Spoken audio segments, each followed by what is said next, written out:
6 years after abandoning his wife at the moment she needed him most. Dylan Holloway walked into a corporate boardroom expecting applause. Instead, he stopped mid-step. At the head of the table sat Francesca Holloway, the same woman he had left behind after her cancer diagnosis, the same woman he once called a burden. The company lawyers were already present. So were the board members. And in front of them all, a single document lay waiting. A transfer of controlling shares. Dylan had built the company, but Francesca now owned it. She didn't smile. She didn't speak. She simply watched him realize what the last 6 years had quietly built. If you believe silence doesn't always mean weakness, stay with this story. Before we begin, take a moment to comment where you're watching from and what time it is in your part of the world. It's always fascinating to see how far these stories travel. And if you believe that truth has a way of resurfacing even years later, consider subscribing so you don't miss the stories that remind us of that. Now let's go back to the beginning. 6 years earlier, long before the boardroom silence and the transfer of shares, Francesca Holloway lived a quieter life in the suburb of Naperville, Illinois. From the outside, the Holloway family looked like a story that belonged in a business magazine. Dylan Holloway was often introduced that way. At networking events across Chicago, people liked to describe him with the same phrase: a self-made entrepreneur. His company, Holloway Logistics Group, had started small, just 2 delivery trucks and a rented warehouse near Aurora. But within 8 years, it had grown into a regional freight operation, handling distribution contracts across Illinois, Indiana, and Wisconsin. Dylan was good at telling that story. He told it with confidence. He told it with charm. And he always told it as if he had built everything alone. But the truth of the early years lived in quieter places. It lived in spreadsheets, saved under Francesca's laptop folders. It lived in handwritten notes tucked inside binders. And it lived in the habits she had never stopped practicing. Francesca Holloway had never been a loud person. At 34, she carried herself with a calm that made people underestimate her. She spoke carefully. She listened longer than most people expected. And when conversations moved quickly, she often chose silence over interruption. That silence sometimes made strangers assume she lacked opinions. The reality was simpler. Francesca preferred observation. Before Ethan was born, she had worked in business administration for a small logistics firm outside Chicago. It wasn't glamorous work. Mostly operations coordination, shipment tracking, vendor contracts, route schedules. But she understood systems. She understood where businesses leaked money. And she understood the quiet power of documentation. When Dylan started Holloway Logistics, it was Francesca who helped him build the early framework. She created the first invoicing templates. She organized vendor contracts. She scheduled the first client meetings. At night, when the warehouse workers had gone home and the trucks were parked, Dylan would sit at the kitchen table talking about expansion. Francesca would sit across from him with a notebook. She wrote down everything: dates, client names, payment terms, insurance requirements, mileage costs. She rarely called attention to that work. And Dylan never thought of it as anything extraordinary. To him, it was simply what wives did. Support, encourage, keep the house running, while the real work happened elsewhere. By the time Ethan Holloway was born, the company had grown enough that Dylan was spending most of his time in Chicago. Naperville became the place he returned to at night when schedules allowed. For Francesca, the house became the center of everything. Ethan arrived in early spring, small and loud and curious about the world from the moment he opened his eyes. He followed Francesca everywhere. Through the kitchen, across the living room floor, out to the backyard where delivery trucks occasionally pulled up to drop off paperwork Dylan needed signed. By the time Ethan was 4 years old, he had developed the quiet habit of sitting at the kitchen table while his mother worked. Francesca often kept company documents open on her laptop. Invoices, contract revisions, freight schedules Dylan had forgotten to finalize. She didn't do it because Dylan asked her to. She did it because problems were easier to solve before they became emergencies. Ethan liked watching the screen. "What are you doing?" he once asked. "Helping Dad keep things organized," Francesca said. Ethan accepted the answer without questioning it. Children rarely question the structure of their world. For them, the adults around them simply are the world. By the 5th year of the company's growth, Holloway Logistics had moved into a larger office in Chicago's West Loop. There were now managers, dispatch coordinators, a finance assistant, and a receptionist named Olivia Grant who handled front desk calls. Dylan liked the new office. It made him feel established. He began attending more business events, fundraisers, logistics conferences, startup panels. Photographs from those events sometimes appeared in local business blogs. In those photos, Dylan stood in tailored suits, smiling beside city council members and investors. Francesca was rarely in the pictures. She preferred staying home with Ethan. But that didn't mean she stopped paying attention. On her laptop, a folder labeled Holloway Ops slowly grew larger each year. Inside were Shtira contract drafts, scanned receipts, meeting notes, shipment dispute logs, tax reminders, and emails Dylan forwarded to her late at night, asking, "Can you take a look at this?" Francesca always did. She corrected mistakes quietly. She formatted documents. She reminded Dylan of deadlines. Sometimes she noticed inconsistencies, numbers that didn't align, agreements that lacked signatures. When that happened, she wrote a note, always with a date, always with a short description. It was simply how she worked. Documentation created clarity. Clarity prevented problems. But as the company grew, something else began shifting. Not dramatically, not all at once, just small changes in tone. Dylan started speaking about the company as if it existed entirely within his authority. My trucks, my contracts, my company. At first, Francesca didn't think much of it. Language in business often sounded like that. Ownership was pride. Pride was motivation.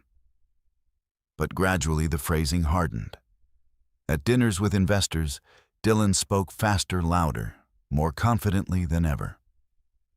When someone asked how the company had scaled so quickly, he would laugh. Long nights and a lot of risk, he'd say. The answer was not technically false.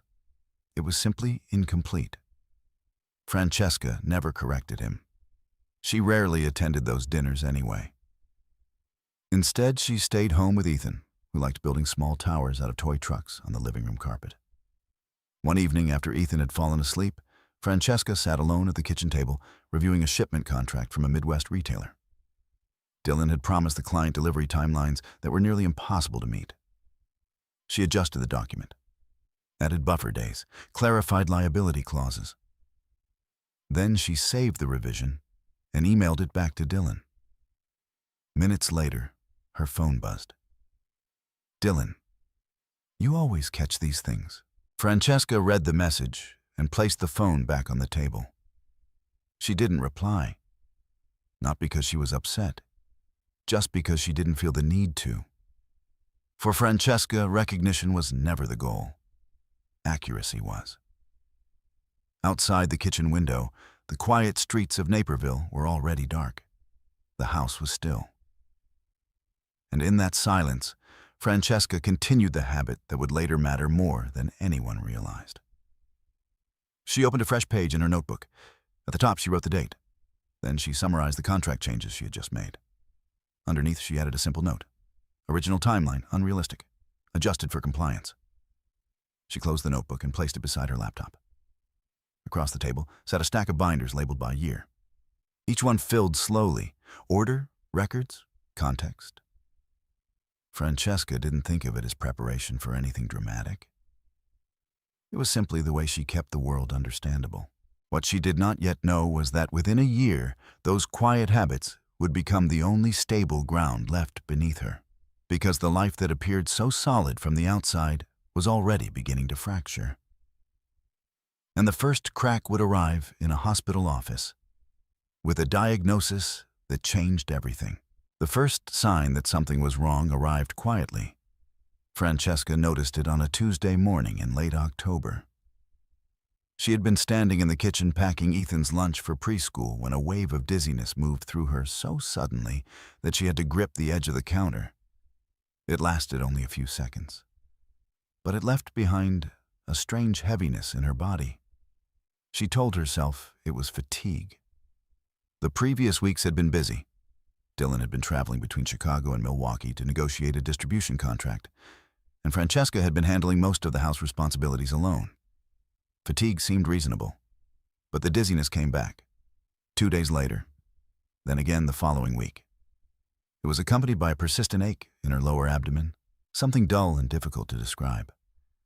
Not sharp, not severe, just present. Francesca ignored it at first. Many people did. Life rarely paused for small discomforts, but Francesca was not careless with patterns.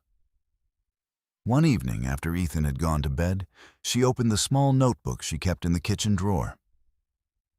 At the top of a fresh page, she wrote October 18th dizziness while cooking. 2 days later, she added another line. October 20th, same dizziness brief. Lower abdominal pressure. The entries were short, objective, just observations. By the time the third entry appeared, Francesca decided it was time to see a doctor. She scheduled an appointment at Northwestern Medicine in Naperville. The physician she met was calm and attentive. Dr. Laura Bennett, an oncologist who had spent years learning how to deliver difficult information carefully. At first, the appointment seemed routine. Dr. Bennett asked questions about fatigue, about appetite, about pain. Francesca answered each one precisely. She described the dizziness, the abdominal pressure, the unusual exhaustion that lingered even after a full night's sleep. Dr. Bennett listened without interruption. Then she ordered tests, blood panels, an ultrasound. Nothing alarming was said out loud. But Francesca noticed the subtle shift in the doctor's tone. Professional, measured, careful. It was the tone doctors used when they were beginning to suspect something they had not yet confirmed. The tests took place over the next week. Each one added another small piece to a puzzle Francesca could feel forming around her. She continued her daily routines, packing Ethan's lunch, answering emails for Dylan, reviewing a supplier contract he had forwarded late one night with the message, "Need this cleaned up before tomorrow." Francesca completed the revisions. She saved the file. She sent it back. And then she waited. The call from Dr. Bennett came on a gray Monday afternoon. Francesca was folding laundry in the living room while Ethan built a racetrack out of toy trucks on the floor. Her phone vibrated against the coffee table. She glanced at the screen. Northwestern Medicine. Francesca answered calmly. Dr. Bennett's voice carried the same careful tone as before. "Francesca, the test results came back. I'd like you to come into the office so we can talk about them together." Francesca paused for a moment. "Is it serious?" There was a short silence. "Yes," Dr. Bennett said gently. "We should talk in person." The appointment was scheduled for the next morning. Francesca did not panic. Instead, she followed the same pattern she had followed her entire adult life. She prepared. That evening, after Ethan had fallen asleep, she opened her notebook again. At the top of the page, she wrote "Appointment Dr. Bennett. Results discussion." Then she made a list of questions. Possible diagnoses, treatment options, recovery timelines, insurance coverage, child care planning. She did not yet know what answer awaited her, but uncertainty to Francesca was simply another form of information waiting to be organized. The next morning, the hospital waiting room was quiet. Soft lighting, muted conversations, the kind of place where time moved slower than usual. Francesca sat with her hands folded in her lap. Across from her, an elderly couple held each other's hands. Neither spoke. Dr. Bennett appeared a few minutes later. "Francesca," she said gently. They walked together into a consultation room. The doctor closed the door, and then she explained. The ultrasound had revealed abnormal tissue growth. Additional imaging and blood markers confirmed the suspicion. Francesca listened carefully as Dr. Bennett spoke. The words arrived clearly. measured, precise. Stage 2, ovarian cancer. For a moment, the room felt unusually quiet. Francesca did not cry. She did not interrupt. She simply absorbed the information. Dr. Bennett continued. The cancer had been detected early enough to treat, but treatment would require surgery and several months of chemotherapy. It would be difficult. There would be fatigue, side effects, long recovery periods. Francesca nodded slowly. Her mind had already begun organizing the implications. Medical appointments, insurance coordination, child care arrangements, work adjustments. Dr. Bennett finished explaining the treatment plan and leaned slightly forward. "Do you have someone at home who can support you through this?" Francesca thought of Dylan. He was in Chicago that morning preparing for a meeting with a potential investor. "Yes," she said quietly. "My husband." Dr. Bennett nodded. "That will help." Francesca left the hospital with a folder of medical documents. The autumn air outside felt cooler than she expected. For several minutes, she simply sat in her car. Not crying, just thinking. Her first thought was not about herself. It was about Ethan. He was only 4. Children that age measured time differently. A week could feel like forever. Francesca opened the folder and read the treatment schedule again.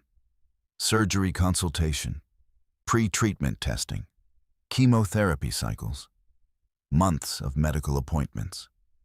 Her second thought was about Dylan, not his reaction, his availability. He had been spending more time in Chicago recently, more dinners with investors, more overnight stays near the office. Francesca placed the folder on the passenger seat and started the engine. When she arrived home, Ethan ran toward the door the moment he heard the car. "Mom." He wrapped his arms around her waist. Francesca held him for a moment longer than usual. "Did you have a good morning?" she asked. Ethan nodded enthusiastically. "Miss Carter let me draw trucks." Francesca smiled softly. That afternoon, Dylan returned home earlier than usual.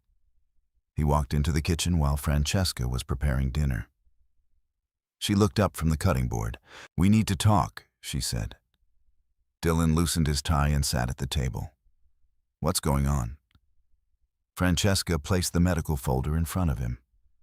"I went to the doctor today." Dylan opened the folder. He skimmed the first page, then the second. His expression shifted slowly. Not panic, not sorrow. Something more complicated. Calculation. "How serious is it?" he asked. "Stage 2. Ovarian cancer." The room became quiet. Dylan leaned back in his chair. For several seconds, he said nothing. Francesca watched him carefully, not searching for comfort, just observing. Finally, Dylan spoke. "What does treatment look like? Surgery? Then chemotherapy? How long?" "Several months." Dylan nodded slowly. His gaze moved toward the window, as if he were already thinking about something else. Business schedules, travel plans, financial implications. Francesca noticed the distance forming in his expression. It was subtle, but unmistakable. Fear looked different in different people. Some people reached closer when life became fragile. Others stepped away. Dylan did not yet say anything cruel. He did not raise his voice. But something inside the room had shifted. The warmth that once existed between them had cooled into something uncertain. Francesca closed the folder. Across the hall, Ethan's laughter echoed from the living room as he pushed toy trucks across the carpet. Francesca listened to that sound. Then she returned her attention to Dylan. And quietly, without announcing it to anyone, she began paying closer attention to everything that followed. Because while illness would soon test her strength in ways she had never imagined, it would also reveal a truth about her marriage that Dylan believed she would never fully understand. The first few days after the diagnosis passed in a strange kind of quiet. Nothing collapsed immediately. No shouting, no dramatic arguments. Life simply continued, though something invisible had shifted inside the house. Francesca noticed it in the small pauses between Dylan's sentences. He asked practical questions about the surgery date, about insurance coverage, about recovery time. His tone remained controlled, professional. almost the same tone he used when discussing business plans. At first, Francesca interpreted it as shock. People processed difficult news differently. Some needed time before emotions appeared. But as the days moved forward, the distance in Dylan's behavior did not soften. It sharpened. He began leaving the house earlier in the mornings, returning later at night. Sometimes he said he had meetings. Sometimes he simply said he needed to stay in Chicago for work. The Holloway logistics office in the West Loop had always demanded long hours, but the pattern now felt different, more deliberate. Francesca didn't accuse him of anything. Instead, she observed, and she recorded. Her surgery consultation was scheduled 2 weeks after the diagnosis. Dr. Bennett explained the procedure in careful detail. The operation would remove the affected tissue and determine whether the cancer had spread. Recovery would require several weeks. Chemotherapy would follow. Francesca listened calmly. She wrote down the key points in her notebook: dates, medication instructions, follow-up appointments. The doctor asked again if she had someone at home to help during recovery. "Yes," Francesca answered. "My husband." The words felt heavier this time. That evening, Francesca placed the surgery date on the family calendar hanging in the kitchen. 3 weeks away. Dylan stood nearby, scrolling through emails on his phone. "I'll need someone to stay with Ethan the first few days," Francesca said quietly. Dylan nodded without looking up. Maybe Rachel can help. Rachel Kim had been Francesca's colleague years earlier, before Ethan was born. They remained close friends. "I'll ask her," Francesca said. Dylan placed his phone down for a moment. "How long will you be in the hospital? 2 nights, probably?" He nodded again. Then he picked up his phone. The conversation ended there. Francesca didn't press further. She had learned long ago that forcing conversations rarely produced honesty. People revealed themselves more clearly through patterns. Over the next 2 weeks, those patterns became easier to see. Dylan began spending more nights in Chicago. At first, he explained it as convenience. Late meetings, early client calls. But soon the explanations stopped entirely. One evening, Francesca found his overnight bag, already packed near the door. "You're staying in the city again?" she asked. Dylan tightened his jacket. "Just easier with work right now." Francesca nodded. She didn't ask anything else. After he left, she opened her notebook. She wrote the date, then a short sentence. Dylan staying in Chicago again. No discussion. The entry took only a few seconds. But it joined dozens of other notes, forming a quiet timeline of events. Meanwhile, Ethan noticed the changes in ways adults sometimes overlooked. One night, as Francesca tucked him into bed, he asked the question she had been expecting. "Why does Dad sleep at the office now?" Francesca smoothed the blanket over his shoulders. "He's busy with work." Ethan frowned slightly. "Will he be here when you go to the hospital?" Francesca paused. "I think so," she said gently. Ethan seemed satisfied with the answer. Children trusted simple promises. Francesca turned off the bedroom light and closed the door softly. The night before the surgery, Dylan returned home earlier than usual. He arrived just after dinner. Francesca was sitting at the kitchen table reviewing the hospital paperwork. Dylan poured himself a glass of water and sat across from her. "You're all set for tomorrow?" he asked. "Yes." He nodded. For several seconds, neither of them spoke. Finally, Dylan cleared his throat. "I've been thinking about things." Francesca looked up. "What things?" "The situation," he said carefully. "The treatment, the recovery, everything." Francesca waited. Dylan leaned back in his chair. "I don't think I'm equipped to handle this." The sentence landed quietly in the room. Not shouted, not emotional, just stated. Francesca's expression did not change. "What do you mean?" she asked. Dylan rubbed his forehead. "This isn't the life I planned, Francesca."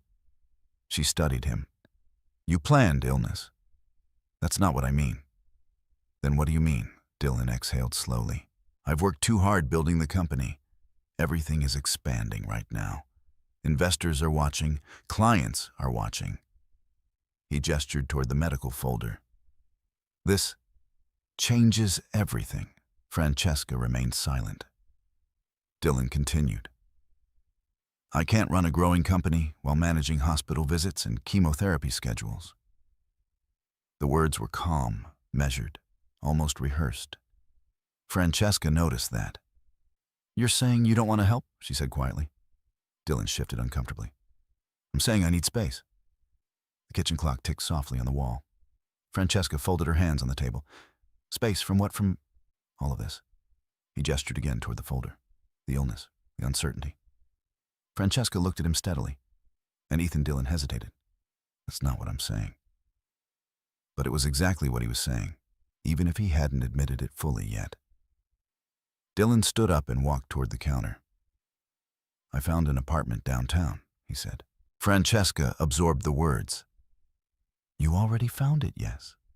When a few weeks ago, so he had been planning this, while she was scheduling surgeries, while she was writing treatment timelines, while Ethan was asking if his father would be home. Francesca did not raise her voice. Are you leaving tonight? She asked. Dillon nodded once. It's temporary. Temporary. Francesca recognized the word immediately. Temporary was the kind of language people used when they wanted distance without responsibility. Dillon walked toward the hallway. His overnight bag was already waiting. Ethan's bedroom door remained closed. The child inside was asleep. Dillon paused near the door. Francesca? She looked at him. This isn't personal. The sentence hung in the air for a moment. Then Francesca nodded slightly. Of course it is, she said. But she said it without anger, without accusation, just truth. Dillon left 10 minutes later. The sound of the front door closing echoed through the quiet house. Francesca sat alone at the kitchen table. The hospital paperwork remained spread in front of her. For several minutes, she simply listened to the silence. Then she reached for her notebook. She wrote the date carefully. Below it, she added a short entry. Dillon moved to Chicago apartment tonight. Stated he needs space from illness. She closed the notebook, placed it beside the medical folder. And then she stood up and turned off the kitchen light. Tomorrow, she would go to the hospital. Tomorrow, the fight for her life would begin. But even now, before the surgery, Francesca understood something with complete clarity. Her husband had already left the battlefield. What he did not understand yet was that Francesca had not stopped paying attention, not to his words, not to his decisions, and not to the small financial changes that had quietly begun appearing in their shared accounts. Because while Dillon believed he was escaping a burden, he was also leaving behind a record. One that Francesca was already documenting line by line. Francesca's surgery took place on a cold morning in early December. The hospital corridors were quiet at that hour, filled with the soft sounds of rolling equipment and low conversations between nurses preparing for the day. Rachel Kim arrived before sunrise. She had insisted on driving Francesca to the hospital when it became clear Dillon would not be there. Rachel didn't ask many questions. She didn't need to. Some things were obvious. When Francesca stepped out of the car, Rachel placed a hand on her shoulder. You ready? She asked gently. Francesca nodded. As ready as I can be. Rachel stayed with her through the preoperative check-in. Forms, insurance confirmations, consent documents. Francesca read each page carefully before signing. Even now, even on a morning like this, she refused to rush through important details. Habits did not disappear simply because life became difficult. A nurse eventually called her name. Rachel stood. I'll be here when you wake up, she said. Francesca offered a small smile. I know. There was no dramatic goodbye, just a quiet understanding between two people who trusted each other. The surgery lasted nearly 4 hours. Rachel spent that time in the waiting room reading the same magazine page repeatedly without remembering a single word. When Dr. Bennett finally appeared, Rachel stood quickly. How did it go? Dr. Bennett removed her surgical cap and spoke with careful reassurance. The procedure went well.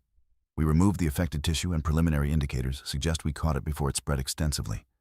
Francesca will still need chemotherapy, but the prognosis is encouraging. Rachel exhaled slowly. Can I see her in a little while? The doctor said. Francesca woke up later that afternoon in a recovery room filled with soft beeping machines. Her body felt heavy. Every movement carried a dull ache. But the first thing she noticed was Rachel sitting beside the bed. "You're back," Rachel said with a tired smile. Francesca's voice was weak but steady. "How long? 4 hours?" Francesca nodded faintly. Rachel hesitated for a moment before asking the question she already knew the answer to. Did Dylan call? Francesca looked at the ceiling for a second. Then she shook her head. No. Rachel didn't say anything else. Some absences spoke loudly enough without commentary. Francesca spent 2 nights in the hospital. Rachel helped coordinate Ethan's schedule during that time, arranging school pickups and meals. Dylan never visited. On the second evening, he sent a short message. Hope surgery went okay. Francesca read the message without reacting. Then she placed the phone back on the bedside table. She did not reply. When she was discharged, Rachel drove her back to the house in Naperville. The winter air had grown colder. Snow dusted the sidewalks and rooftops. Ethan ran toward the door the moment they arrived. Mom. He stopped abruptly when he saw the bandages and the slow way Francesca moved. Are you hurt? Francesca knelt carefully despite the pain and hugged him. I'm healing, she said. Ethan accepted that answer. Children often accepted explanations that adults would question. Life settled into a fragile routine during the weeks that followed. Francesca moved slowly through the house, recovering from surgery. Rachel stopped by often. Mrs. Eleanor Price, the elderly neighbor next door, began bringing over homemade soup. Ethan learned to help in small ways. He carried laundry baskets. He reminded Francesca when it was time for medication. But while Francesca's physical recovery progressed, another story was unfolding beyond the quiet streets of Naperville. Dylan's life in Chicago had begun expanding in ways he had not bothered to hide. At first, the information reached Francesca through indirect channels. A message from an old acquaintance. A passing comment from someone who had attended a business event. Then, one afternoon, Rachel arrived at the house holding her phone. You should probably see this, she said carefully. Francesca looked up from the couch. Rachel hesitated before handing her the screen. The image displayed a photograph from a corporate fundraising event in downtown Chicago. A banner behind the stage read Midwest Logistics Leadership. Gala Dylan stood near the center of the photo wearing a dark suit. Beside him was a woman Francesca recognized immediately. Vanessa Carter. Vanessa worked as a public relations consultant who had been hired by Holloway Logistics the previous year. In the photo, she stood very close to Dylan. Too close for a casual business relationship. Francesca studied the image for several seconds. What else did you hear? She asked quietly. Rachel shifted uncomfortably. Some people at the event were asking about you, and Rachel hesitated again. Dylan told them you weren't doing well. Francesca looked up slowly. What does that mean? Rachel exhaled. He said the illness had made things complicated, that you were struggling emotionally. The sentence lingered in the air. Francesca returned her gaze to the photograph. In the background of the image, Dylan appeared relaxed, confident, unburdened, as if nothing in his life required explanation. Rachel sat down across from her. I'm sorry, she said. Francesca placed the phone on the table. It's fine. But the words were not spoken with indifference. They were spoken with clarity. Rachel leaned forward slightly. You don't have to pretend this doesn't hurt. Francesca shook her head. I'm not pretending. Then why are you so calm? Francesca looked toward the window. Outside, snow had begun falling again. Slow, steady. Because anger doesn't change facts, she said. Rachel frowned slightly. What facts? Francesca reached toward the coffee table where her notebook rested. She opened it to a new page. At the top, she wrote the date. Then she added several short lines. Corporate event Dylan with Vanessa Carter. Statement reported Francesca emotionally unstable. She closed the notebook. Rachel watched her. "You're writing it down?" "Yes." Why? Francesca looked at her friend. "Because memory fades," she said calmly. "But records don't." Rachel studied her expression. For the first time since the diagnosis, she began to understand something important. Francesca wasn't ignoring what Dylan was doing. She was documenting it. That evening after Rachel left, Francesca checked her voicemail before going to bed. One new message appeared. Dylan's voice filled the quiet room. "Francesca, I heard the surgery went okay. I'm glad you're recovering. Listen, things are really busy here right now, and I don't want any misunderstandings about the company affecting my work. It's better if we keep some distance until everything settles down." The message ended. Francesca replayed it once. Then she connected her phone to her laptop. She saved the audio file in a folder labeled Simply Records. She added the date. Then she closed the computer. Upstairs, Ethan was already asleep. The house was quiet again. Francesca turned off the lights and stood for a moment in the darkness. Dylan believed the story he was telling the world would eventually replace the truth. He believed time erased inconvenient details. What he did not realize was that Francesca was not arguing with him. She was building a record. And records, when assembled carefully enough, had a way of outlasting lies. Chemotherapy began 6 weeks after Francesca's surgery. The treatment center at Northwestern was quiet in a different way than the surgical wing. There were no urgent footsteps or rushing nurses. Instead, there were rows of reclining chairs, IV poles, and patients sitting in silence with blankets draped across their laps. It was a room where time slowed down. Francesca arrived early on her first day of treatment. Rachel drove her again. Snow still lined the streets of Naperville, pushed into gray piles along the sidewalks. Inside the treatment center, a nurse named Angela Ruiz explained the process carefully. "Each session will take several hours," Angela said. "You may feel tired afterward. Some patients experience nausea or headaches. Everyone reacts differently." Francesca nodded. She had already written most of this information in her notebook during the consultation. Angela inserted the IV line gently into Francesca's arm. "If you feel anything unusual, just tell me." "I will," Francesca said. Rachel sat beside her during the first hour. They talked quietly about ordinary things: Ethan's school, Rachel's new project at work, a bakery that had opened downtown. Neither of them mentioned Dylan. Eventually, the medication began flowing through the IV.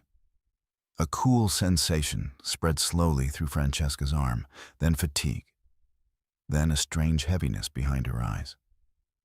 Rachel noticed immediately. "You okay?" she asked. Francesca nodded. "Just tired." The treatments repeated every few weeks. Each session followed the same pattern. Rachel drove her when possible. Sometimes Mrs. Eleanor Price watched Ethan. Sometimes Francesca managed the drive herself, gripping the steering wheel carefully while her body fought waves of exhaustion. The side effects grew stronger as the months passed. Nausea in the mornings, headaches that lingered for hours, and eventually the moment every chemotherapy patient expected but still dreaded: hair loss. Francesca noticed the first strands on her pillow one morning in early February. She stared at them quietly for several seconds. Then she walked to the bathroom and examined her reflection in the mirror.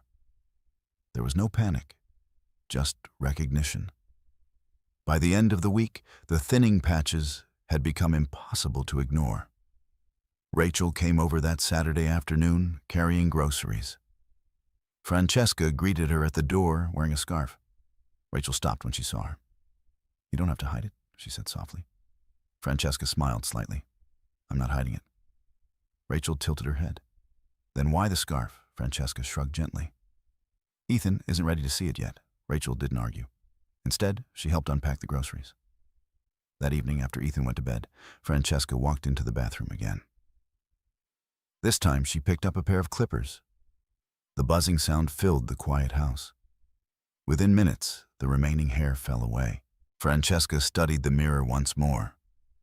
Her face looked different now, sharper, more fragile. But her eyes remained steady. She wrapped the scarf around her head again and turned off the light. Downstairs, her laptop waited on the kitchen table. Work had slowly returned to her life in small pieces, not with Holloway Logistics. That door had closed.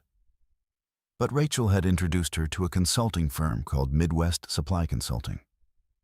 The company handled operational troubleshooting for small logistics businesses. They occasionally needed help reviewing freight schedules or compliance documents. Francesca accepted small assignments she could complete from home. It wasn't glamorous work, but it kept her mind engaged, and it paid enough to cover expenses Dylan had quietly stopped contributing toward. The financial shift had occurred gradually. First, Dylan stopped transferring money into their joint account. Then he moved several company-related payments into accounts Francesca could no longer access. She noticed immediately. Francesca logged into the bank portal one evening and studied the transaction history carefully. Several transfers had occurred within a 2-week period, large ones. She opened her notebook. At the top of a new page, she wrote, "Joint account transfers February." Then she recorded the amounts, dates, destination accounts. Afterward, she opened her laptop and downloaded the bank statements. The files joined the growing folder labeled Records. Meanwhile, Dylan's life in Chicago appeared to be moving in the opposite direction. His company continued expanding. Local business blogs occasionally mentioned Holloway Logistics securing new contracts. Sometimes photographs from industry events appeared online. In nearly all of them, Vanessa Carter stood somewhere nearby. Francesca rarely looked at those photos for long. They offered no new information, but she saved them anyway. Evidence she believed did not need emotional interpretation. It simply needed preservation. One afternoon during a chemotherapy session, Francesca received another voicemail from Dylan. She listened to it later that evening after Ethan had fallen asleep. His voice sounded rushed. "Francesca, I need to clarify something. If anyone contacts you about the company, it's best if you refer them to the office. Some investors are asking questions, and I don't want confusion about who's responsible for what." The message ended there. Francesca replayed it once. Then she saved the file. Another entry appeared in the records folder. Another note went into her notebook. Voicemail Dylan referencing investor questions. Francesca didn't know yet what questions those investors were asking. But the detail mattered. Questions meant uncertainty. Uncertainty meant pressure. And pressure had a way of exposing weak structures. That night, Ethan wandered downstairs after a bad dream. He climbed onto the couch beside Francesca while she worked on her laptop. "Mom." "Yes, are you still sick?" Francesca closed the computer gently. "I'm getting better." Ethan studied the scarf around her head. "Will your hair come back?" "Yes, when soon?" He seemed satisfied with that answer. Children rarely needed precise timelines. Ethan leaned against her shoulder. "Dad said he's busy with work." Francesca nodded slowly. "I know. Will he come back when you're better?" Francesca looked toward the dark window across the room. Snowflakes drifted through the streetlight outside. "I don't know," she said. Ethan accepted the uncertainty more easily than most adults would have. Within minutes, he had fallen asleep against her arm. Francesca sat there quietly for a long time, listening to the steady rhythm of Ethan's breathing, watching the snow outside. Life had become smaller, simpler. Hospital visits, consulting assignments, homework with Ethan, and documentation, always documentation. Because while Francesca focused on survival day by day, she also understood something Dylan did not. The story he was telling the world required people to forget details. But Francesca had built her life around remembering them. Every email, every transfer, every message, every absence. And over time, those details were beginning to form a pattern. A pattern that would eventually reach far beyond the quiet living room in Naperville. A pattern that one day would arrive in a place Dylan never expected. A boardroom, a table, and a set of documents no one would be able to ignore. Time did not pass dramatically for Francesca Holloway. It passed quietly, in hospital visits that slowly became less frequent, in mornings when she woke up with a little more strength than the week before, in the gradual return of small routines that illness had interrupted. By the end of the first year after surgery, the chemotherapy treatments were complete. The final appointment at Northwestern arrived on a cool spring morning. Dr. Laura Bennett reviewed the latest scans carefully before speaking. "The treatment worked well," she said. "There's no sign of active cancer right now. We'll continue monitoring every few months, but this is the outcome we hoped for." Francesca nodded slowly. Relief did not arrive as a burst of emotion. It arrived as a quiet release of tension she had been carrying for months. "Thank you," she said. Dr. Bennett smiled gently. "You did the hard part."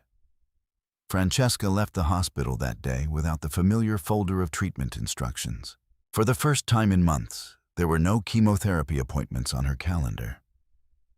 Life did not suddenly become easy. But it became possible again. Ethan was now 6 years old enough to notice that the house felt calmer, old enough to understand that his mother was getting stronger. The scarf disappeared gradually. Short strands of dark hair began returning. Ethan celebrated that change with the uncomplicated enthusiasm of a child. "Your hair is coming back," he said one morning at breakfast. Francesca smiled. "Yes, it is." Meanwhile, the consulting work Rachel had introduced her to continued expanding. At Midwest Supply Consulting, Francesca had quickly earned a reputation for something many businesses valued more than charisma: accuracy. She reviewed freight contracts with patience. She traced shipment discrepancies others overlooked. She noticed small compliance risks before they became expensive mistakes. Her reports were clear, precise, unemotional. Clients trusted that kind of work. Within 2 years, the consulting assignments became steady. Within 4 years, Francesca had become one of the firm's most reliable analysts. She worked mostly from home, but occasionally traveled to Chicago for meetings. Ethan often sat at the kitchen table again while she worked, just like he had when he was younger. Only now, the toy trucks had been replaced by homework assignments and science projects. One evening, while reviewing a logistics report, Francesca paused at a familiar pattern of numbers. The client she was analyzing had expanded too quickly. Warehouse leases, truck acquisitions, credit lines, all arranged in a structure that looked impressive from the outside but carried hidden strain underneath. Francesca corrected the model, added a note: "Rapid expansion without capital stabilization increases collapse risk." She sent the report back to the consulting firm. The observation was simple, but it reminded her of something she had seen before. Not in a consulting file, in a company she knew very well. Holloway Logistics. Francesca rarely thought about Dylan directly anymore. Life had reorganized itself around different priorities: Ethan's school, her work, regular health monitoring. But the business world in Chicago was small. News about companies circulated easily, and Holloway Logistics appeared often. Dylan had expanded aggressively. The company now operated across several Midwestern states. New warehouses, new contracts, new equipment purchases. From the outside, it looked like success. But the financial structure behind that success told a different story. Francesca saw glimpses of it in public filings and industry reports. Debt ratios rising, credit exposure widening, operational costs increasing faster than revenue. None of those things guaranteed failure. But together, they created vulnerability. One afternoon, nearly 6 years after the day Dylan left the house in Naperville, Francesca received an email from Rachel. The subject line was simple: "Have you seen this?" Attached was a link to a regional business article. Francesca opened it. The headline read, "Holloway Logistics secures major distribution contract with Midwest retail chain." The article included a photograph from the contract announcement. Dylan stood at the center of the image, older now, more polished. Beside him stood Vanessa Carter, still working as the company's public relations consultant. Francesca read the article carefully. Near the bottom, a short paragraph mentioned financing. The expansion was supported by a significant credit agreement with Great Lakes Capital Bank. Francesca leaned back slightly in her chair. Large expansion loans often came with strict oversight. Covenants, reporting requirements, operational restrictions. Companies growing too quickly sometimes found themselves trapped inside those agreements. She closed the article. It was interesting information, nothing more. But later that week, another piece of news appeared. This time, it arrived through a professional contact at the consulting firm. During a conference call, one of the firm's senior analysts mentioned an upcoming restructuring project. A logistics company in Chicago might need operational review soon, the analyst said. Which company? Someone asked. Holloway Logistics. Francesca did not react outwardly. She simply continued typing notes from the meeting. The analyst continued. They expanded aggressively over the last few years. Now lenders want tighter reporting. Another consultant laughed lightly. That's what happens when founders grow too fast. Francesca remained silent. But that evening, after the call ended, she opened a new document on her laptop. She began reviewing publicly available corporate filings connected to Holloway Logistics. Old habits returned quickly. Corporate registration records, ownership disclosures, early funding documents. Francesca had not examined these files in years. But something about the company's financial trajectory made her curious. As she reviewed the documents, one familiar detail appeared again. A detail that had existed since the company's earliest days. The original startup capital. Some of it had come from a joint financial account shared by Dylan and Francesca during the first year of the company. At the time, it had seemed unimportant. Married couples often supported each other financially when starting businesses. But the document showed something else. The capital had been used to purchase the company's earliest shares. Shares that had later formed the foundation for Dylan's controlling ownership. Francesca paused. She opened her old digital folders. Inside records, the files she had saved years earlier still remained. Bank statements, transaction histories, emails, voicemail files. Everything dated, everything preserved. Francesca compared the documents carefully. Numbers aligned, dates aligned. And slowly, a realization formed. The original financial structure of Holloway Logistics contained a legal vulnerability, one that Dylan had never corrected. Perhaps he had assumed the past would remain quiet. Perhaps he believed Francesca would never revisit it. But Francesca had spent 6 years building a life based on patience. And patience allowed people to see patterns others missed. She closed the documents and leaned back in her chair. Across the kitchen table, Ethan was finishing a math worksheet. "How was your homework?" she asked. "Easy," he said. Francesca smiled. "Good." She closed the laptop. Not because she had finished thinking about the discovery, but because she understood something important. Information was powerful only when handled carefully. And the detail she had just uncovered was not something to rush. It was something to verify, to examine, to understand completely. Because if her interpretation was correct, then the company Dylan believed he controlled absolutely had been built on a structure that included her. Legally, financially, and historically, a structure that had never been fully untangled. Francesca did not feel excitement or revenge. She felt something much quieter, clarity. And clarity, she knew, was the first step toward understanding what the next 6 years of silence might eventually reveal. Francesca did not act immediately after discovering the detail in the early ownership records. Acting too quickly often led to mistakes. Instead, she did what she had always done best. She verified. Over the next several weeks, she returned to the documents again and again in the evenings, after Ethan finished his homework and the house grew quiet. Corporate filings, bank records, old emails she had archived years earlier. Everything was still there.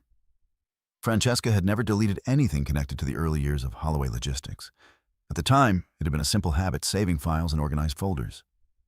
Now, those folders had become something else. A timeline. She began reconstructing the earliest financial structure of the company. The first trucks buy, the first warehouse lease, the initial capital deposits. During the first year of Holloway Logistics, Dylan had struggled to secure financing.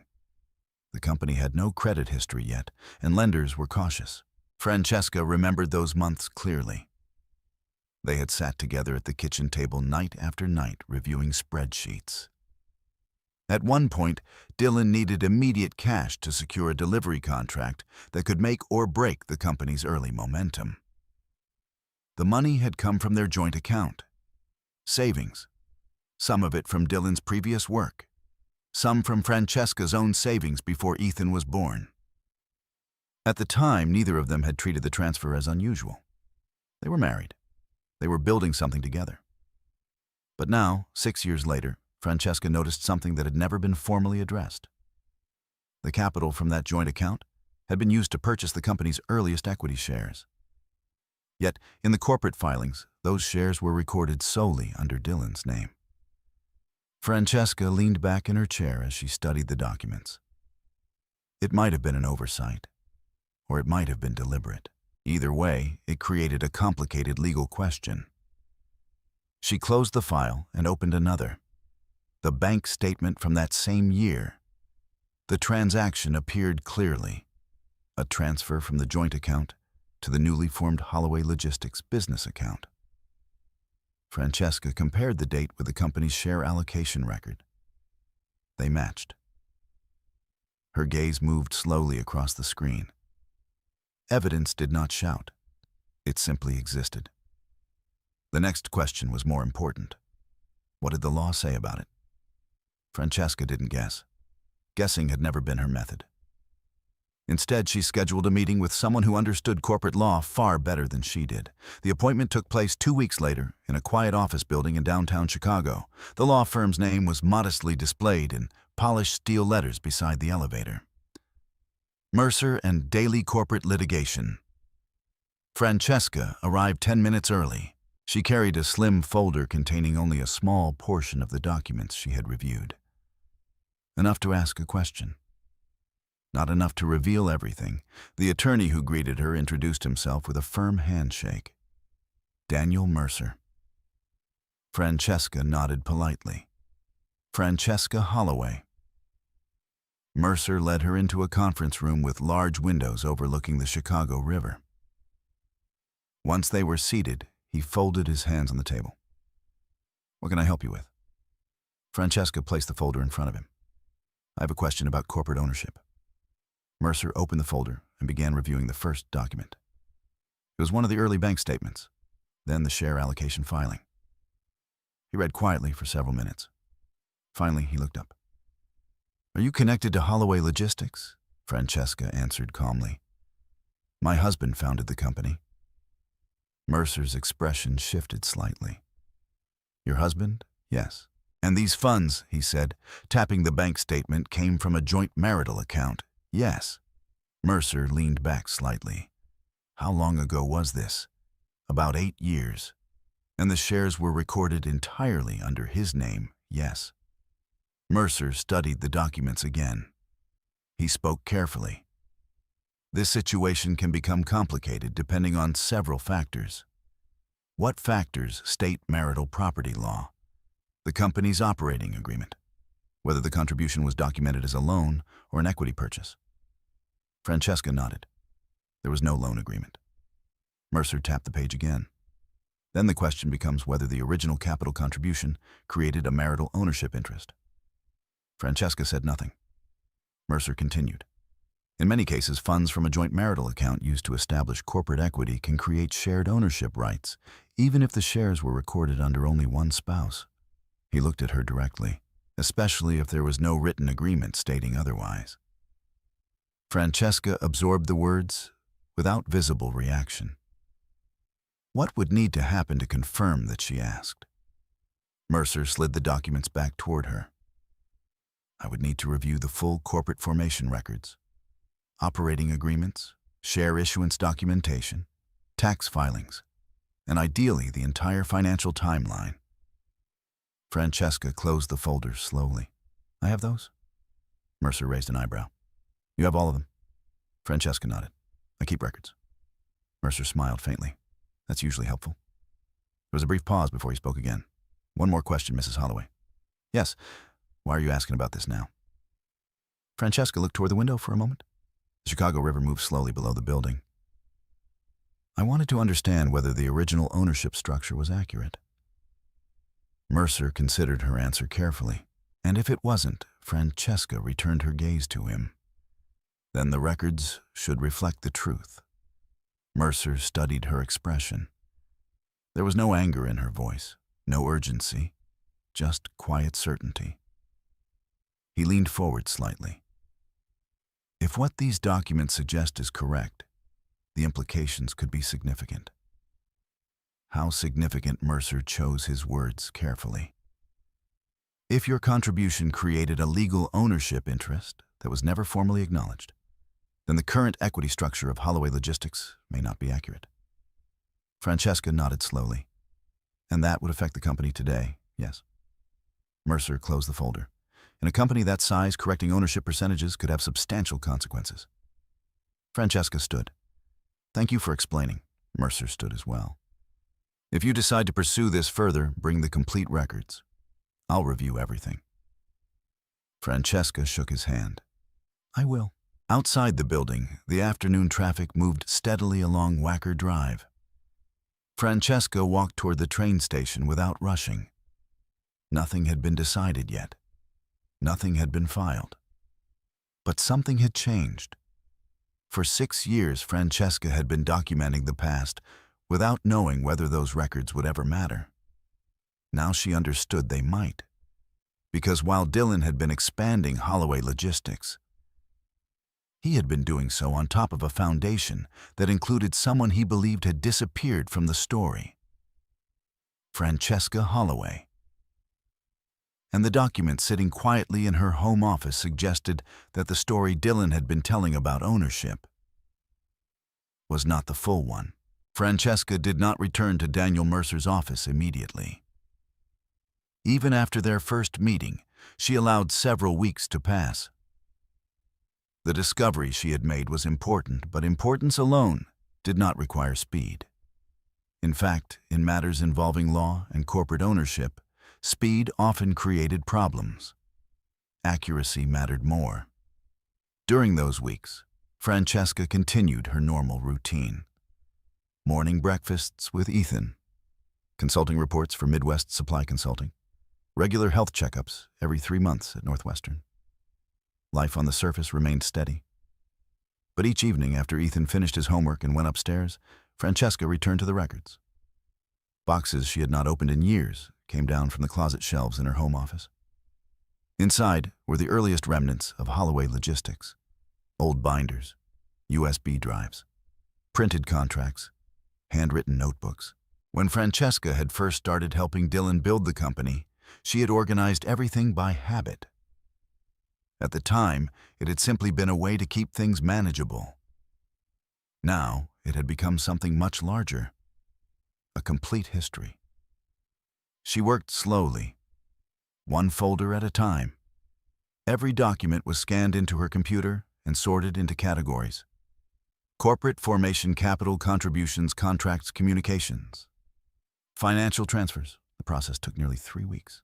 Sometimes Rachel stopped by and found Francesca surrounded by papers across the dining table. Rachel looked at the growing stacks one evening and raised an eyebrow. You're building an archive.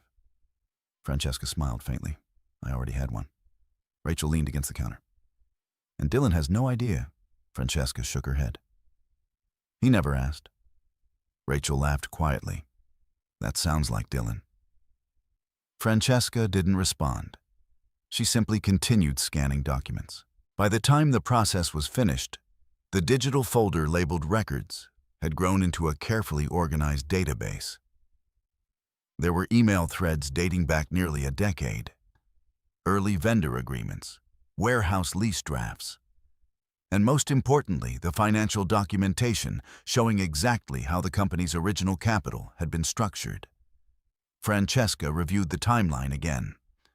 The transfer from the joint account, the deposit into the new business account, the issuance of equity shares, each step clearly connected to the next. She printed several key documents and placed them in a new folder. 2 days later, she returned to Daniel Mercer's office. This time, the folder she carried was thicker. Mercer greeted her with a nod as she entered the conference room. "I was wondering if you'd come back," he said. Francesca placed the folder on the table. "I brought the full records." Mercer opened the folder and began reading. The room became quiet, except for the soft turning of pages. Minutes passed, then more. Mercer occasionally stopped to examine a date more closely or compare two documents. Francesca did not interrupt. She had spent years learning that patience often revealed more than conversation. Finally, Mercer leaned back in his chair. "Well," he said slowly, "that's quite thorough." Francesca nodded. "I prefer complete records." Mercer tapped the stack lightly. "These documents confirm something important." "What is that?" "The original capital used to form Holloway Logistics came from a marital account shared equally between you and your husband." "Yes." "And there was never any formal agreement stating that the contribution belonged solely to Dillon Numbers." Mercer nodded. "That means the funds used to purchase the company's original shares were jointly owned at the time they were invested." Francesca waited. Mercer continued. "In many jurisdictions, including Illinois, that can establish a marital property interest in the resulting equity." Francesca's expression remained calm. "So the shares should have been partially mine?" "Potentially, yes." Mercer slid one of the documents toward her. "This filing from the company's formation year shows the shares allocated entirely to Dillon. But there's no documentation explaining why the marital funds used to purchase them were excluded from shared ownership." Francesca studied the page. "Is that unusual?" "It's not unheard of," Mercer said. "But when it happens, it often becomes a legal issue later." "How much later?" Mercer gave a small smile. "Sometimes many years later." Francesca nodded slowly. Mercer closed the folder. "There's something else you should know." "What is it?" He reached for another document in the stack. "This company has expanded significantly since its formation." "Yes, that means the value of those original shares has increased dramatically." Francesca remained silent. Mercer looked at her directly. "If a court determines that you were entitled to a portion of those shares from the beginning, the ownership structure of the entire company could change." Francesca absorbed the statement without visible reaction. "How would that happen?" Mercer leaned forward slightly. "There are several possible paths." He counted them quietly. "Negotiated settlement, equity correction through corporate restructuring, or if necessary, litigation." Francesca considered the options. "What would you recommend?" Mercer paused. "That depends on your objective." "My objective?" "Yes," he said. "Do you want compensation? Do you want acknowledgement? Or do you want control?" The room fell silent for a moment. Francesca looked down at the folder. Inside were years of documentation, years of silence, years of careful observation. Finally, she answered, "I want the records to reflect the truth." Mercer studied her carefully. "That may lead to more than acknowledgement." "I understand." Mercer nodded slowly. "Then the next step is verification." "Verification, yes. We'll obtain the company's current shareholder structure and financial filings. If the numbers align the way I suspect, we can establish exactly how much ownership should have existed from the beginning." Francesca nodded. "How long will that take?" "A few weeks." Mercer stood and extended his hand. "I'll begin the review immediately." Francesca shook his hand. "Thank you." As she left the office building and stepped back onto the busy Chicago sidewalk, Francesca did not feel excitement. She did not feel anger either. What she felt was something quieter. Momentum. For years, Dillon had believed that time erased the past. That once he left Naperville, the early days of the company had become irrelevant.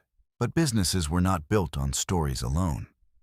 They were built on contracts, on transfers, on signatures, and on records. Francesca had preserved every one of those things. Now those records were beginning to move beyond her quiet office at home. They were entering legal review, corporate analysis, financial examination. And once that process began, it would eventually lead somewhere Dylan had never expected. Back to the beginning. Back to the first transaction. Back to the moment when the company he believed he owned completely had actually been built on something shared. Something he had never formally separated. And something Francesca Holloway had finally decided to understand completely. The review Daniel Mercer promised did not happen overnight. Corporate structures, especially those that had evolved over nearly a decade, required patience to unravel. Shares changed hands. Debt reshaped ownership layers. Investors introduced new agreements that sometimes complicated the earliest foundations of a company. But Mercer approached the process the way Francesca approached everything else. Methodically. Within 3 weeks, he had obtained the public filings connected to Holloway Logistics. Within 5 weeks, he had secured additional financial disclosures tied to the company's lending agreements with Great Lakes Capital Bank. By the time Francesca returned to his office for their next meeting, the conference table was covered with organized stacks of documents. Mercer gestured toward the chair across from him. "You may want to sit for this." Francesca did. Mercer slid a printed chart across the table. "This," he said, "is the current ownership structure of Holloway Logistics." The chart showed the company's equity distribution. Dylan Holloway remained the controlling shareholder. Several smaller investors held minority stakes, and a portion of the company had been pledged as collateral in financing agreements with the bank.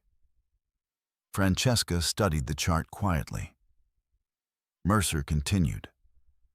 "On the surface, everything appears straightforward." He tapped the bottom section of the page. "But when we trace ownership back to the beginning, the structure becomes more complicated." He reached for another document. This is the original share issuance from the company's formation year. Francesca recognized it immediately. She had reviewed it herself many times. Mercer placed the bank transfer record beside it. "The funds used to purchase these shares came from your joint marital account." "Yes." Mercer nodded. "That means the original equity should have reflected joint ownership unless there was a written agreement stating otherwise. There wasn't." Mercer looked at her. "I confirmed that." Francesca folded her hands on the table. "What does that mean now?" Mercer leaned back slightly. "It means that, legally speaking, the company's foundational equity may have been misallocated from the start." He paused before continuing. "And because that initial equity served as the base for every later share issuance, correcting it today could affect the entire structure." Francesca absorbed the statement slowly. "How large of a correction?" Mercer turned another page toward her. "If the initial capital contribution had been properly recognized, you would likely have owned approximately 40% of the company's earliest shares." Francesca said nothing. Mercer continued. "As the company expanded, Dylan issued additional shares to investors and lenders." "Yes, but because your ownership was never formally recorded, those later issuances assumed Dylan held 100% of the original equity." Francesca followed his reasoning. "So every dilution calculation started from the wrong number." Mercer nodded. "Exactly." He slid a second chart across the table. This one looked different. If your original ownership had been recognized from the beginning, your current share percentage would likely be closer to 52%. Francesca looked down at the number. 52%. Mercer spoke carefully. "That would make you the majority shareholder." The room remained quiet. Outside the window, boats moved slowly along the Chicago River. Francesca lifted her eyes. "And Dylan, he would still hold significant shares," Mercer said. "But he would no longer control the company." Francesca sat silently for a moment. 6 years earlier, she had been sitting at a kitchen table in Naperville, recovering from surgery. Dylan had told her he needed space from her illness. Now the conversation unfolding in this conference room was about something entirely different. Ownership, authority, control. But Francesca's voice remained calm. What happens next? Mercer folded his hands. We have several options. Explain them. The first is a private negotiation. We present Dylan with the documentation and request voluntary correction of the share structure. Francesca considered that. And if he refuses, Mercer gave a small smile. Then we pursue legal action to correct the corporate records. How long would that take? Possibly months. Possibly longer. Francesca nodded. Mercer continued. There's another factor. What factor? He opened a new folder. Inside were financial reports from Holloway Logistics. Your husband's company is currently under significant financial pressure. Francesca glanced at the numbers. Debt obligations, loan covenants, operational costs. Mercer pointed to one line in particular. Great Lakes Capital Bank extended a large credit facility 2 years ago. Yes, that agreement includes strict financial oversight. If ownership disputes arise, the bank has the right to intervene. Francesca understood immediately, and they wouldn't want instability. Correct. Mercer closed the folder. That means Dylan may not have the luxury of ignoring this issue. Francesca leaned back slightly. For 6 years, he believed the company belonged entirely to him. Mercer nodded. And now? Now the records say something else. Francesca looked again at the charts on the table. She did not feel triumph. She did not feel revenge. What she felt was recognition. For years, she had simply preserved facts. Those facts had now become leverage. Mercer studied her expression. You're taking this calmly. Francesca met his gaze. Emotions don't change documents. Mercer smiled faintly. That's true. He gathered the charts into a single stack. If you're ready, the next step is to prepare formal documentation. Francesca nodded. What will that involve? We'll assemble a complete evidence package. He began listing the contents. Original bank transfers, corporate formation records, share issuance documentation, email correspondence, financial timelines. Francesca recognized nearly every item. I already have most of that. Mercer gestured toward her. I noticed. He placed the stack into a large folder. We'll submit a formal notice requesting correction of the company's ownership records. Francesca stood. And Dylan will receive that notice, yes. She considered that quietly. For years, Dylan had believed Francesca had disappeared into a life far sought away from his. Illness, recovery, single parenthood, a quiet consulting job. He had never asked what she had done with the time in between. He had never asked what she had been paying attention to. Now those years were about to appear again. Not as accusations, not as arguments, but as documentation. Francesca picked up her bag. When will you send it? Mercer glanced at the folder. Within a week. Francesca nodded. Good. As she left the office and stepped back into the afternoon sunlight, the city felt unchanged. Cars moved through traffic. People crossed the street carrying coffee cups and briefcases. Somewhere in another office building across Chicago, Dylan Holloway was likely reviewing logistics reports or negotiating the next contract. He had no idea that the structure beneath his company had just shifted. Not publicly, not yet. But the process had begun.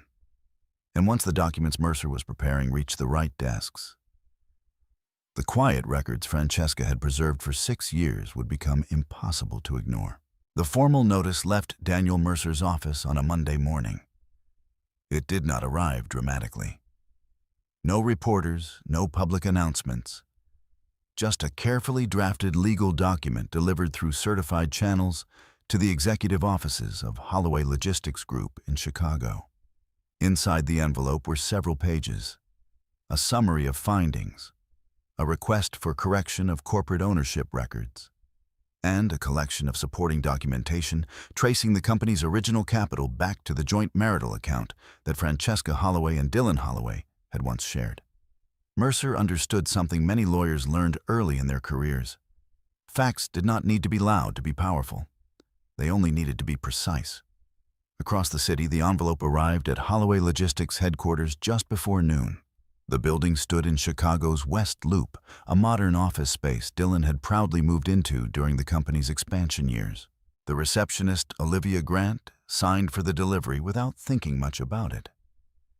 Certified mail arrived frequently in growing companies. She placed the envelope with the rest of the executive correspondence and forwarded it upstairs. The package reached Dillon's office shortly after lunch. He had just returned from a meeting with 2 regional distribution partners. His desk was cluttered with contracts and financial reports when Olivia knocked gently on the door. "Delivery for you," she said.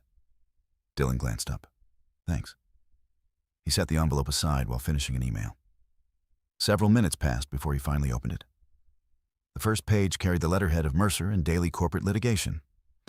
Dillon frowned slightly. He did not recognize the firm immediately. But as he continued reading, the expression on his face slowly changed. The letter was direct, professional, carefully worded.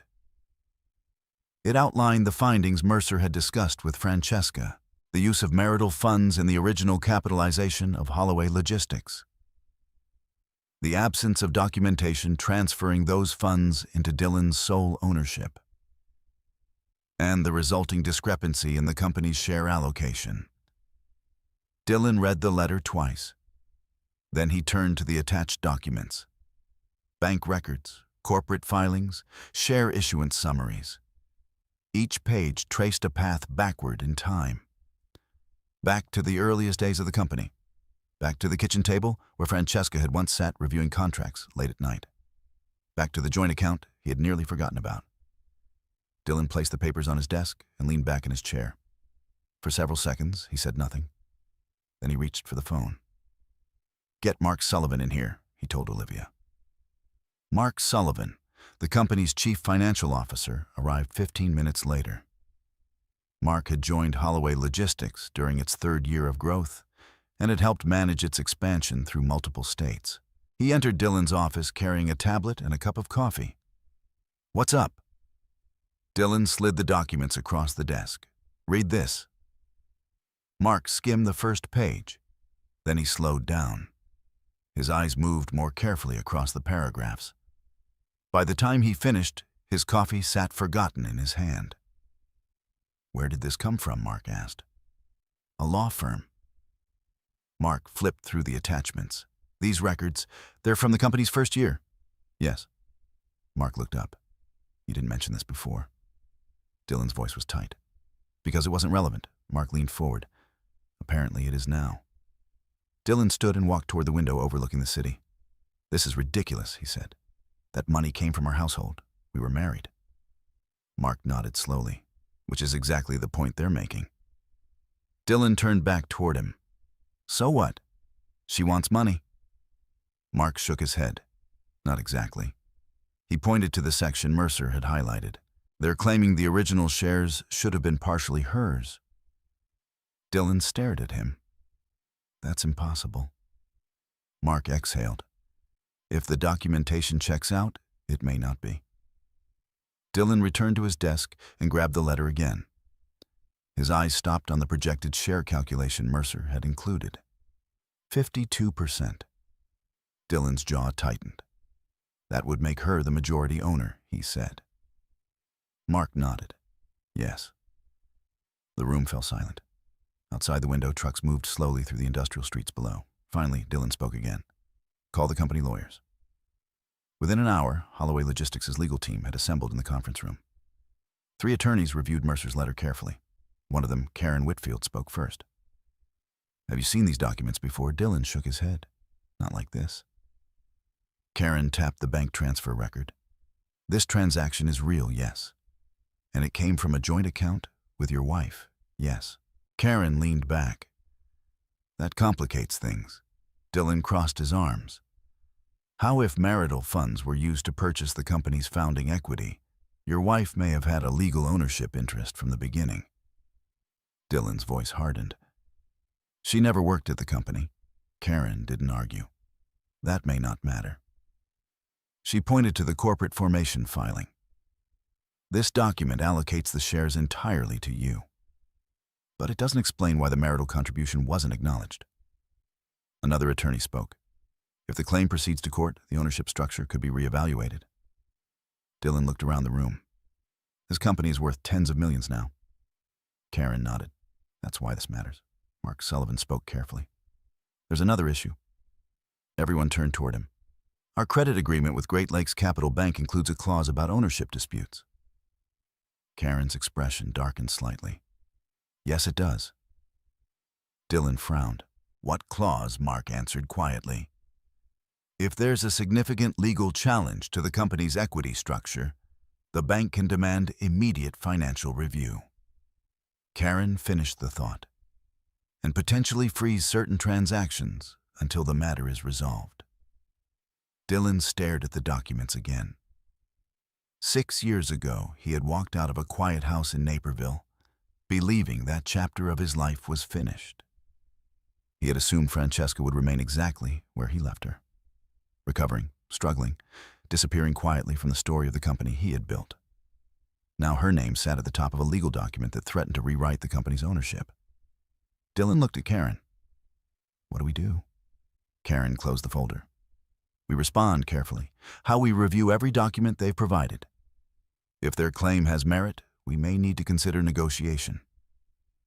Dylan's voice sharpened. You mean settlement? Karen didn't correct him. It's one possibility. Dylan looked down at the chart again. 52%. Majority ownership.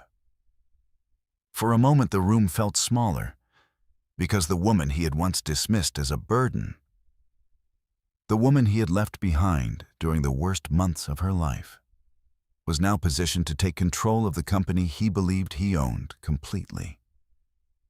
And the most unsettling part of the situation was not anger. It was the realization that she had not rushed into this.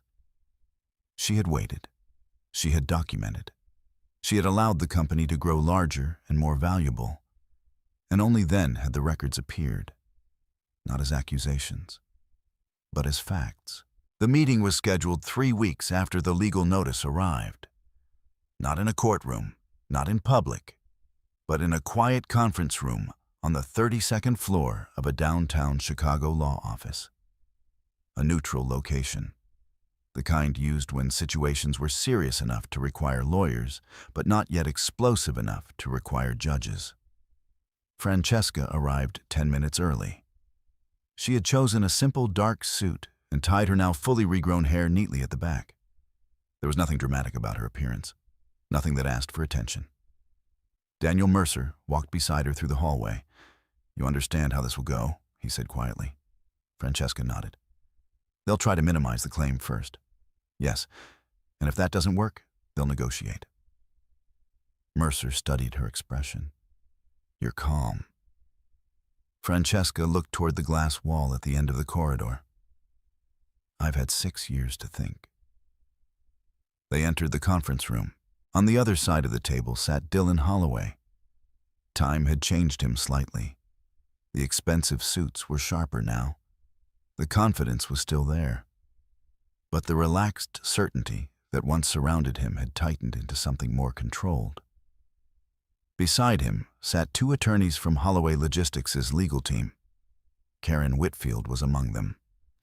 Mark Sullivan, the company's CFO, sat quietly at the far end of the table. Dylan looked up when Francesca entered. For a brief moment, neither of them spoke. The last time they had seen each other in person had been nearly 6 years earlier in the kitchen of their house in Naperville.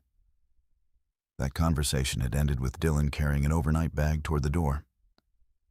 Now they were meeting again under very different circumstances. Mercer placed his folder on the table.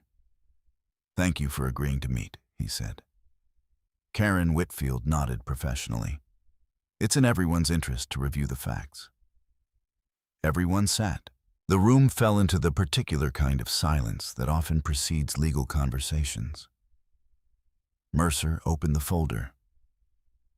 I'll begin with the documentation already provided. He slid several pages across the table. The original capitalization of Holloway Logistics occurred on March 14th, 8 years ago. Mark Sullivan glanced at the page. Yes, Mercer continued. The funds used to purchase the company's initial shares came from a joint marital account belonging to Dylan Holloway and Francesca Holloway. Karen Whitfield nodded slowly. We've confirmed the transfer. Mercer turned another page. At the time of the transaction, there was no written agreement stating that the capital belonged solely to Mr. Holloway. Karen folded her hands. That appears to be correct. Dylan spoke for the first time. This was a family decision. Francesca knew I was starting the company. Francesca's voice remained quiet. Yes. Dylan looked directly at her. And you never objected to how the shares were issued. Francesca met his gaze. I was never asked. The room became still again. Mercer continued before the conversation could drift. The issue is not whether Mrs. Holloway supported the company's creation. The issue is whether marital funds created a shared ownership interest that was never properly recorded. Karen Whitfield spoke carefully. We acknowledge that the original funding came from a joint account. Mercer nodded. Then we also acknowledge that the share allocation may not have reflected that. Karen paused before answering. That possibility exists. Mark Sullivan shifted slightly in his chair. Mercer placed another chart on the table. If the capital contribution had been properly recorded as marital equity, Mrs. Holloway's ownership percentage today would be approximately 52%. Dylan leaned forward. That's an assumption. Mercer slid the supporting calculations toward him. It's based on your own share dilution records. Dylan studied the numbers. Mark Sullivan had already seen them. His silence confirmed that the math was difficult to dispute. Karen Whitfield spoke again. Even if the claim has merit, there are practical considerations.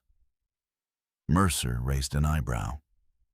Such as the company has multiple investors now, she said. Correcting the ownership structure affects more than Mr. Holloway. Mercer nodded. That's true, Karen continued, which is why litigation would be extremely disruptive. Francesca spoke calmly. I'm not interested in disruption. Dylan looked at her sharply. Then what do you want? The question hung in the room. Francesca did not answer immediately. She looked down at the documents in front of her. Then she spoke. The record's corrected. Nothing more. No demand for money. No raised voice. Just that. Dylan stared at her. That correction would give you majority ownership. Francesca nodded once. Yes. And you're asking me to just hand over control of the company I built. Mercer responded before Francesca needed to. The company was built with shared capital. Dylan shook his head. You never worked there. Francesca's expression did not change. I reviewed the contracts. I organized the vendors. I helped structure the first client agreements. Dylan's voice tightened. That wasn't the same as running the business. Francesca looked at him quietly. I didn't say it was.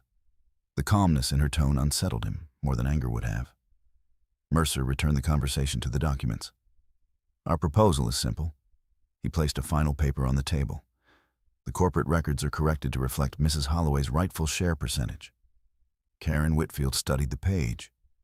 And in return, Mercer answered.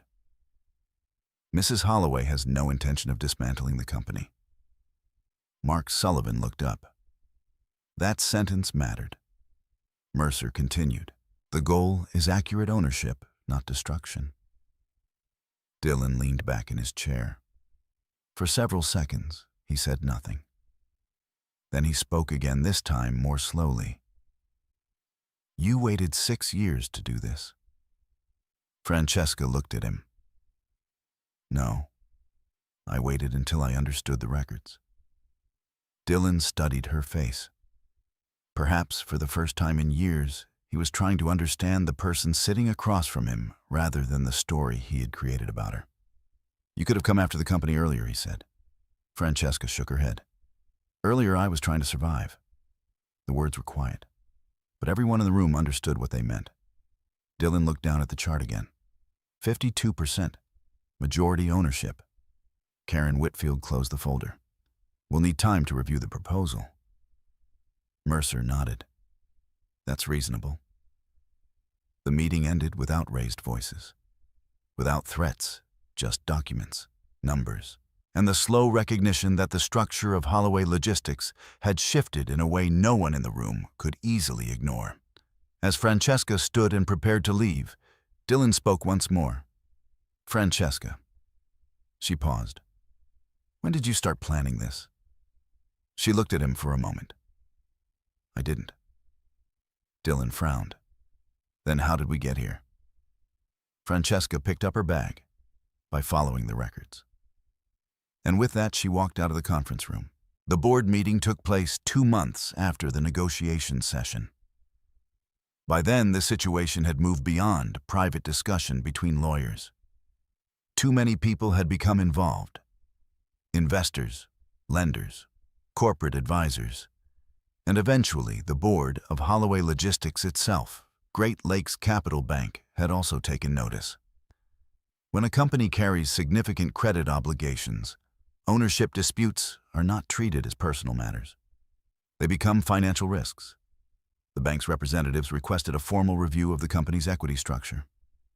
Once that review began, the documentation Daniel Mercer had assembled could no longer remain a quiet legal curiosity. It became part of the company's official record. On a gray morning in early autumn, the board of Holloway Logistics gathered in the same conference room where Francesca Holloway now sat at the head of the long table. The room was filled with quiet tension. Board members reviewed the printed reports in front of them. Legal counsel sat along the side wall.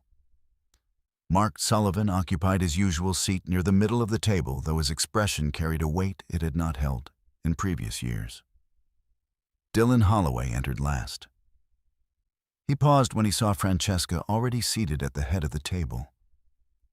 For a brief moment, the room felt suspended in time. 6 years earlier, he had watched her sitting quietly at a kitchen table while he explained why he needed distance from her illness. Now she occupied the seat traditionally reserved for the company's majority stakeholder. The shift was not symbolic. It was legal. Karen Whitfield stood and addressed the room. As you know, the ownership review requested by Great Lakes Capital Bank has now been completed. She placed a thick report on the table. Our firm, along with external auditors, has verified the documentation concerning the company's original capital contributions. Several board members turned pages carefully.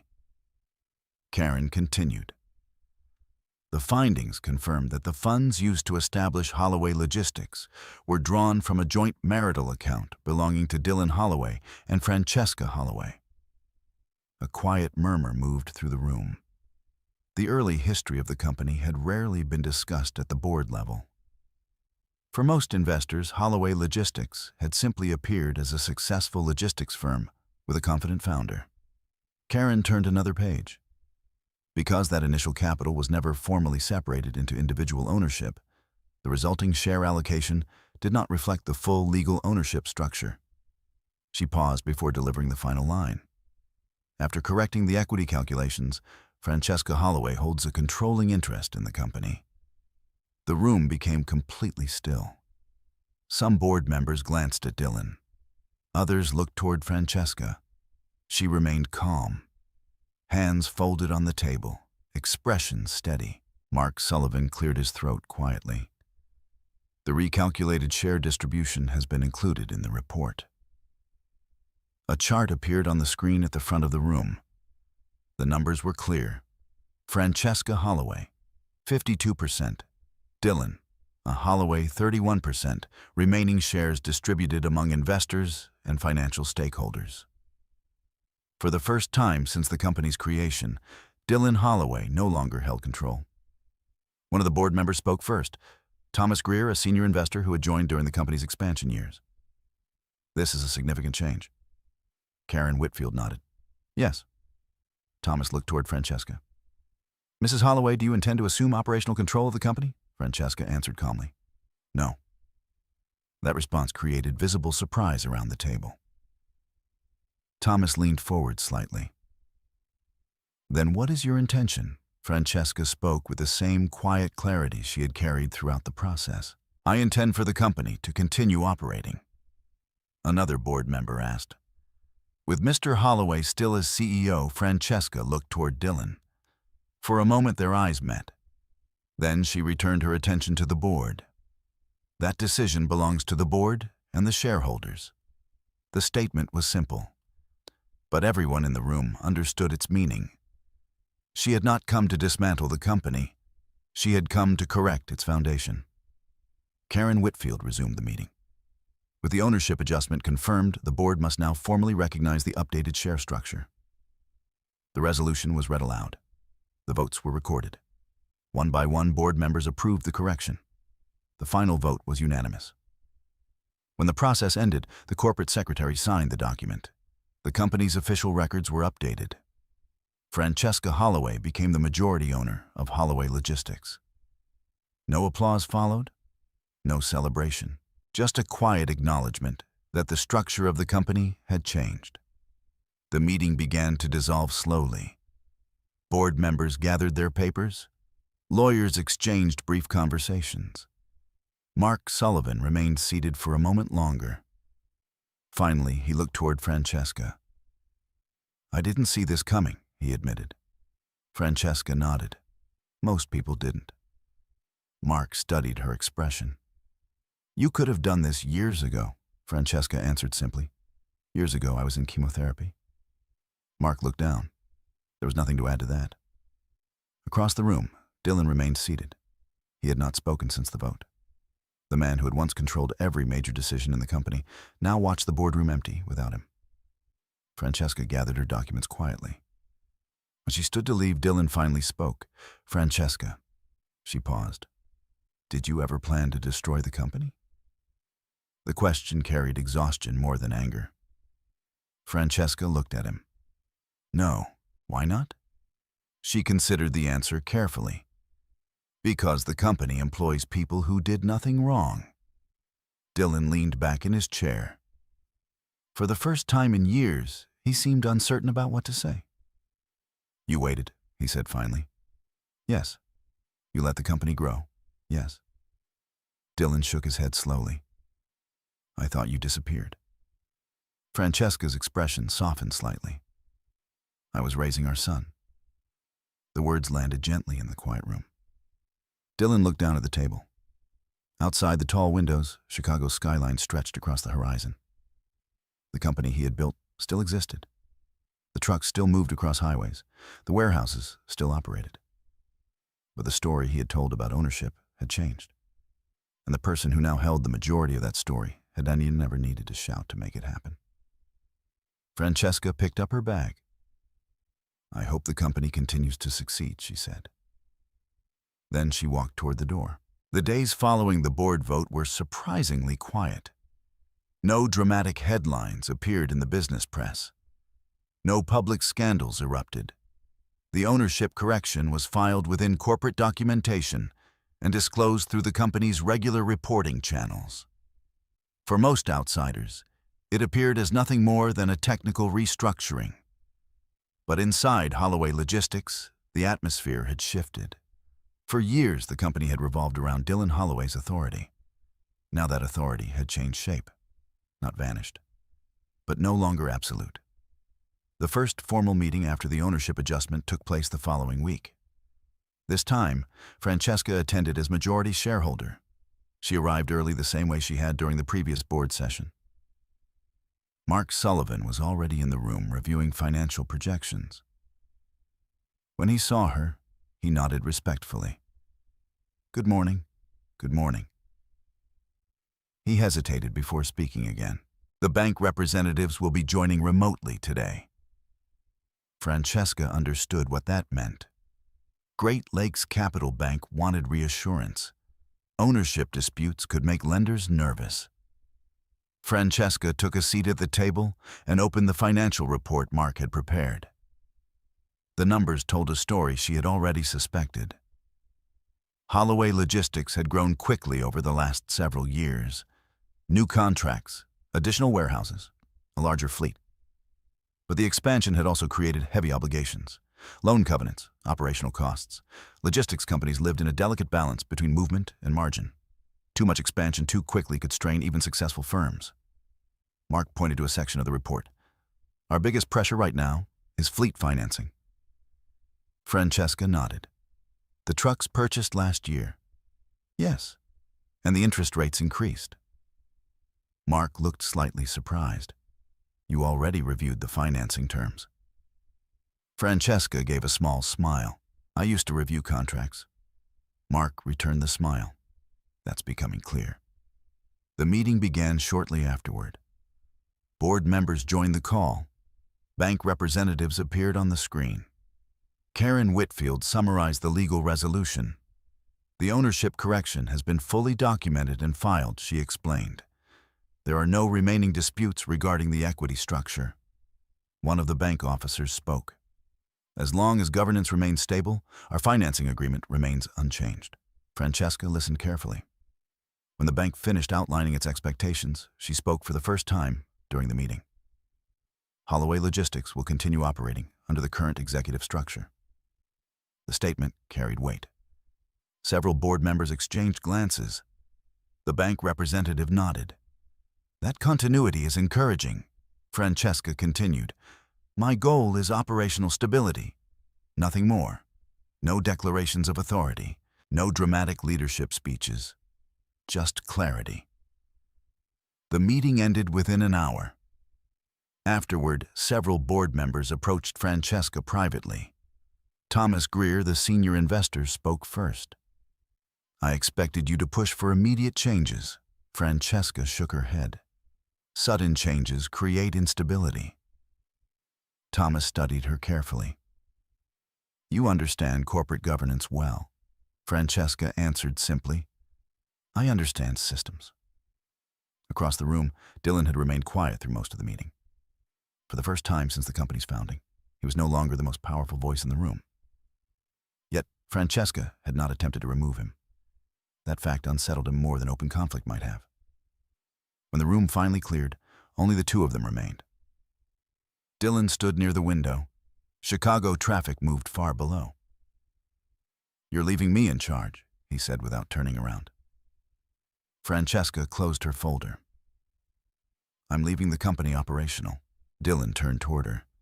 That's not the same thing. No. He studied her. You could replace me. Yes, but you're not. Francesca looked at him quietly. Leadership isn't punishment. Dylan gave a short, tired laugh. That's generous. Francesca shook her head. It's practical. He walked back toward the table. For 6 years, I assumed you disappeared. Francesca did not respond. I thought the illness, everything, had broken your life.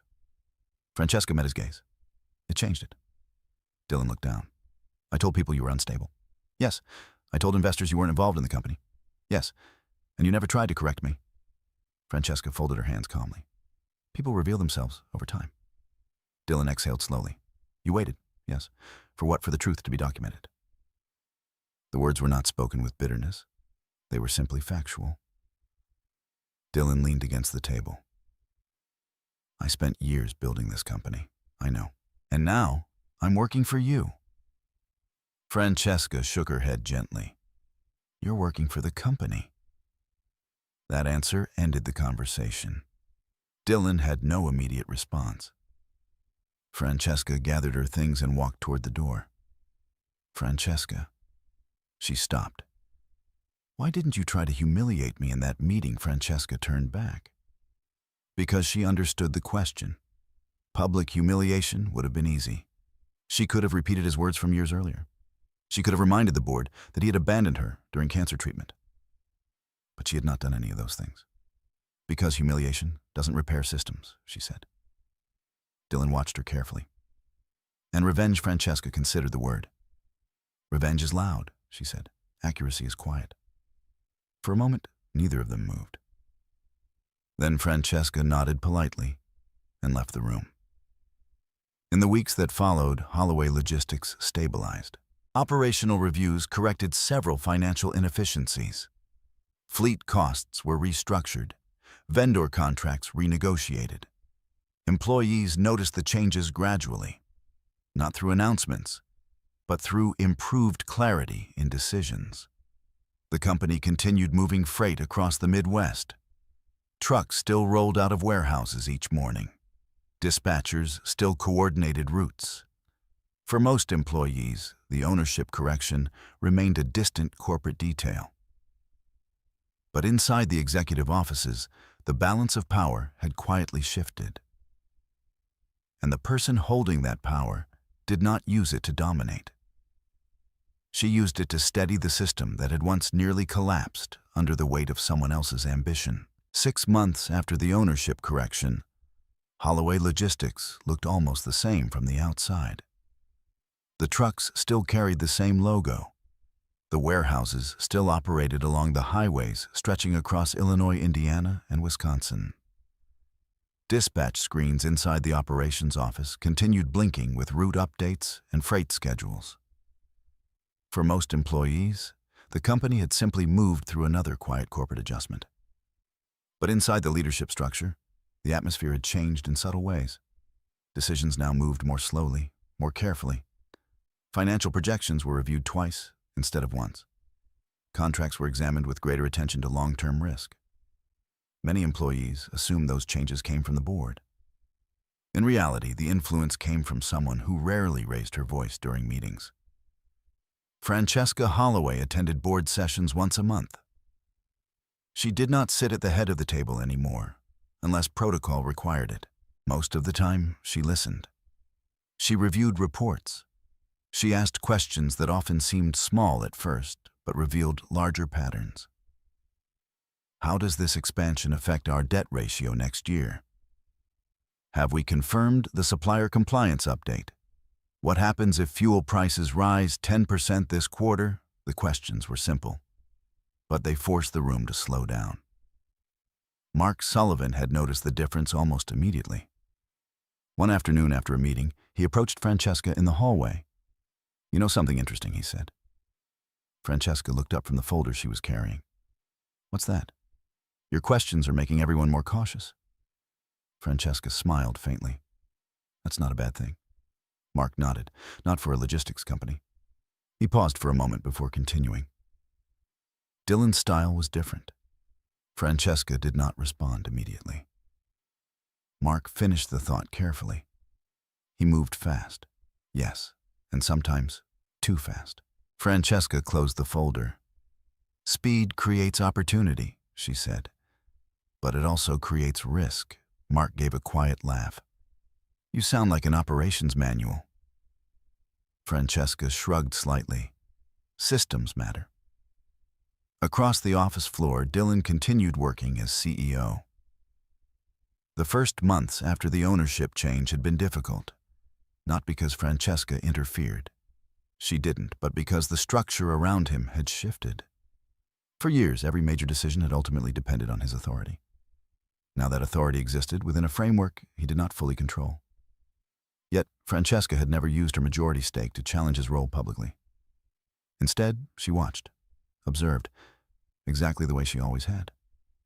One afternoon, after a long strategy meeting, Dylan stopped outside the conference room where Francesca was gathering her notes. "Do you have a minute?" he asked. Francesca looked up. Yes.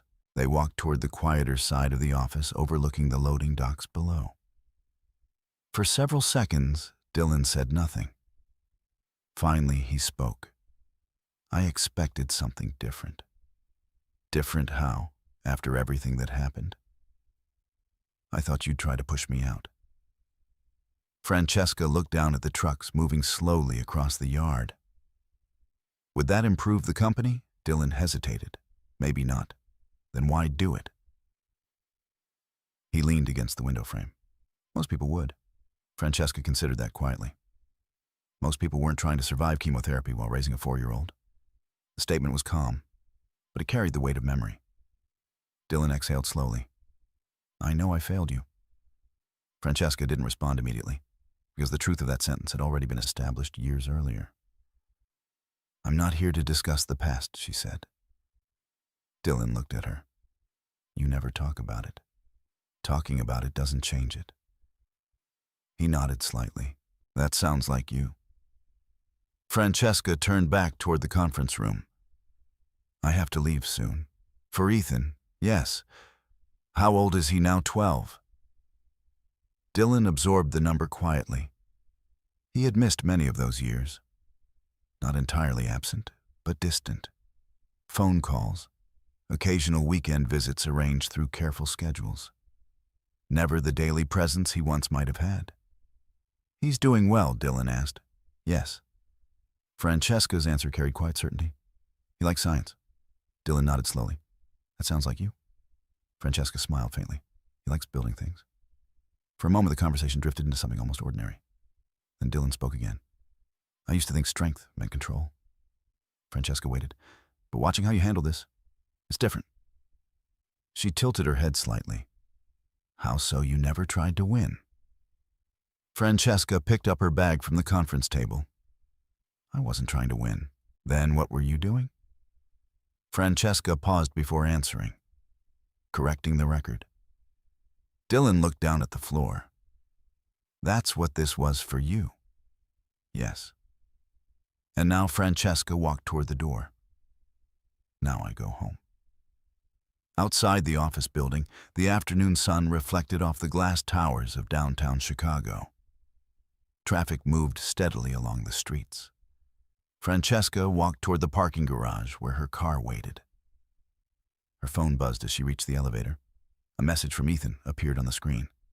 Mom, don't forget the science project tonight. Francesca smiled as she typed back, I won't. The elevator doors closed quietly. Upstairs, Holloway Logistics continued its work. Freight schedules, shipping contracts, the steady rhythm of a logistics company moving goods across the Midwest. Inside the boardroom, the corrected ownership documents remained filed permanently in the company's records. They told a story no one could rewrite, not about revenge, not about victory, but about patience, about documentation, about a woman who had once been left behind during the most fragile moment of her life, and who had returned years later not with anger, but with the quiet authority of the truth she had carefully preserved. In life, some betrayals explode loudly and leave immediate scars. Others unfold quietly hidden inside ordinary days. The story of Francesca Holloway was never about dramatic revenge. It was about endurance. 6 years earlier, she had been sitting in a hospital room, facing a diagnosis that could have taken everything from her. Her husband walked away when the future looked uncertain. At the time, many people might have assumed that chapter would define the rest of her life. But survival has a way of changing perspective. Francesca did not fight back with accusations. She did not chase confrontation. Instead, she did something much quieter and far more powerful. She paid attention. She kept records. She allowed time to reveal the truth that others tried to hide. And when that truth finally reached the places where it mattered, bank statements, legal filings, corporate ownership, it spoke for itself. The result was not humiliation. It was not spectacle. It was something rarer. Dignity. Francesca did not destroy the company Dylan built. She stabilized it. She did not erase his role. She simply corrected the foundation on which it stood. Sometimes justice does not arrive through loud moments. Sometimes it arrives through patience, through details, through the quiet persistence of someone who refuses to forget what really happened.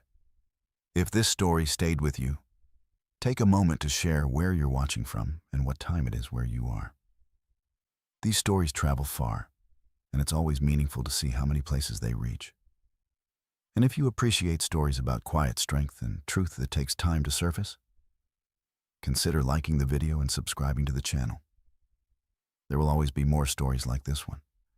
Stories where dignity in the end speaks louder than revenge.